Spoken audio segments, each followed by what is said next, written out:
ឥឡូវយើងបន្តមកដល់ page 32 lesson 3មេរៀនទី3 describe feeling ការពិពណ៌នាពីអារម្មណ៍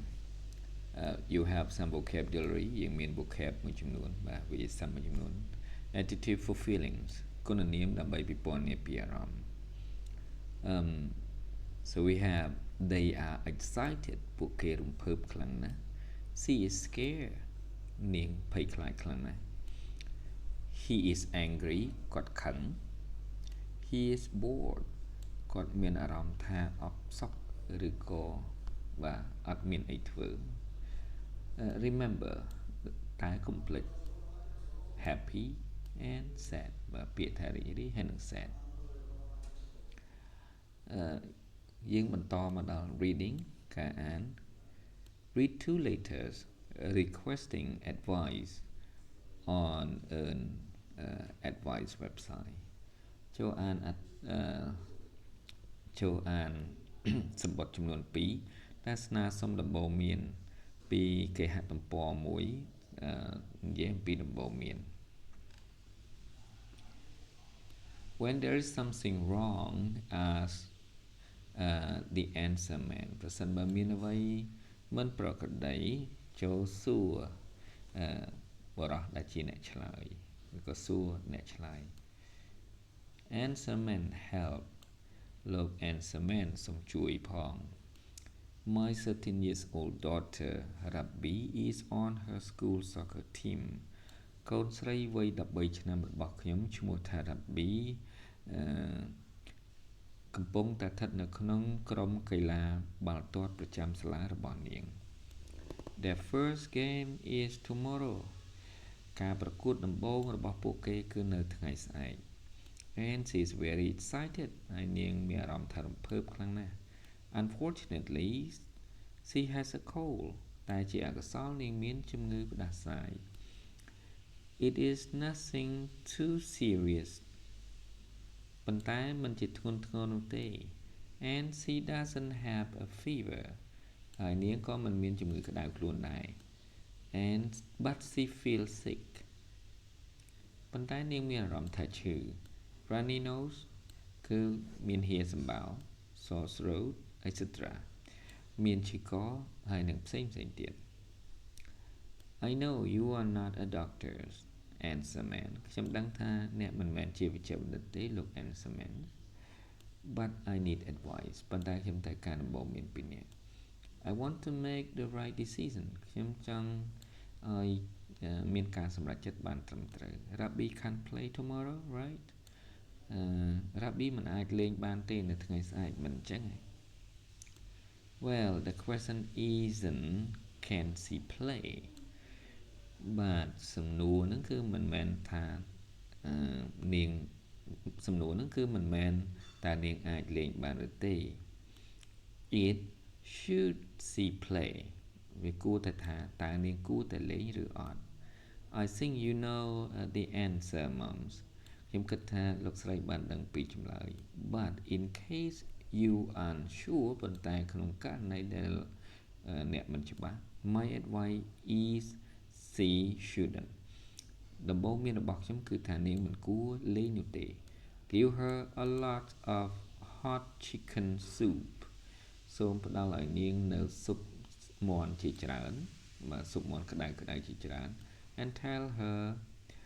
she should rest ហើយប្រាប់នាងថានាងគួរតែសម្រាក I'm sure she will be okay in a few days or two ខ្ញុំគិតថានាងនឹងមិនអីទេក្នុងរយៈពេលមួយថ្ងៃឬពីរថ្ងៃបាទ in a day or two maybe she will feel a bit bored and even angry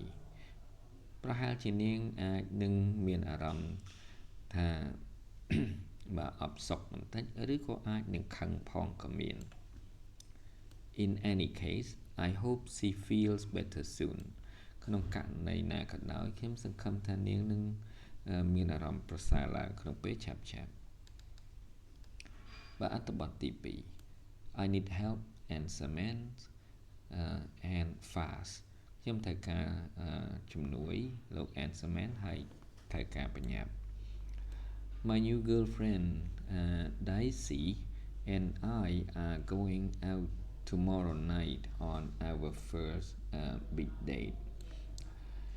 មិត្តស្រីរបស់ខ្ញុំឈ្មោះថា Daisy ហើយនឹងខ្ញុំនឹងទៅក្រៅសម្រាប់ការណាត់គ្នាលើកដំបូងដ៏ធំមួយ Daisy is a great dancer Daisy ពូកែរាំណាស់ and she wants to go to the dance palace downtown ហើយនាងចង់ទៅក្លឹបរាំកម្សាន្តឈ្មោះថា Dance Palace ដែលនៅទីក្រុង but there is one serious problem ប៉ុន្តែមានបញ្ហាធំមួយ I can't dance គឺខ្ញុំអត់ចេះរាំទេ What should I do តើខ្ញុំគួរធ្វើយ៉ាងដូចម្តេច Daisy is so excited about going out dancing Daisy រំភើបណាស់នៅពេលដែលទៅក្រៅហើយរាំលេងនោះ I don't want to make her sad ខ្ញុំមិនចង់ឲ្យនាង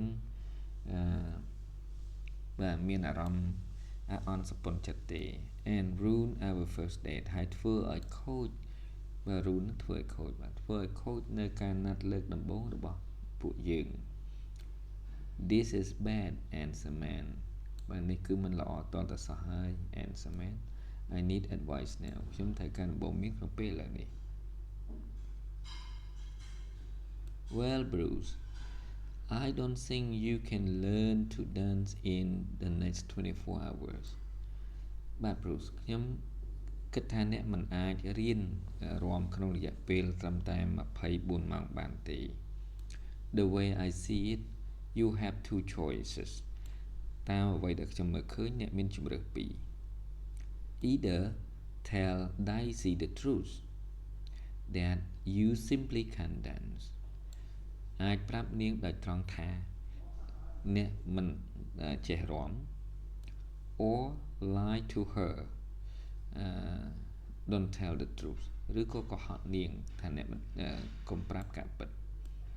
and say that you have a backache or some other ailment ហើយនិយាយថាអ្នកមានជំងឺឈឺខ្នងឬក៏មានជំងឺតិចតួចផ្សេងទៀត and you can go dancing ហើយអ្នកមិនអាចទៅរាំបានទេ then you can go to dance school ហើយអ្នកអាចទៅរៀនរាំនៅសាលារៀនបង្រៀនរាំ and take a crash course so you can learn really fast ហើយរៀនមុខវិជ្ជាដ៏ឆាប់រហ័សដែលអ្នកអាចរៀនរាំយ៉ាងឆាប់រហ័សដែរ When you feel ready to dance invite Daisy on a date at the dance palace ហើយនៅពេលដែលអ្នកមានអារម្មណ៍ថាអ្នកអាចត្រៀមខ្លួនរួចរាល់ហើយដូច្នេះអញ្ជើញ Daisy ទៅរាំនៅកន្លែងDance Palace នោះចុះ But here's my personal advice ប៉ុន្តែនេះដំបូន្មានផ្ទាល់ខ្លួនរបស់ខ្ញុំ You should tell Daisy the truth អ្នកគួរតែប្រាប់ Daisy តាមត្រង់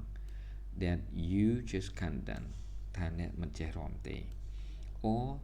that you dance badly ឬក៏ប្រាប់នាងថាអ្នករាំអត់ស្អាតទាល់តែសោះ and ask her to teach you to dance ហើយសូមឲ្យនាងបង្រៀនអ្នករាំវិញ It will be best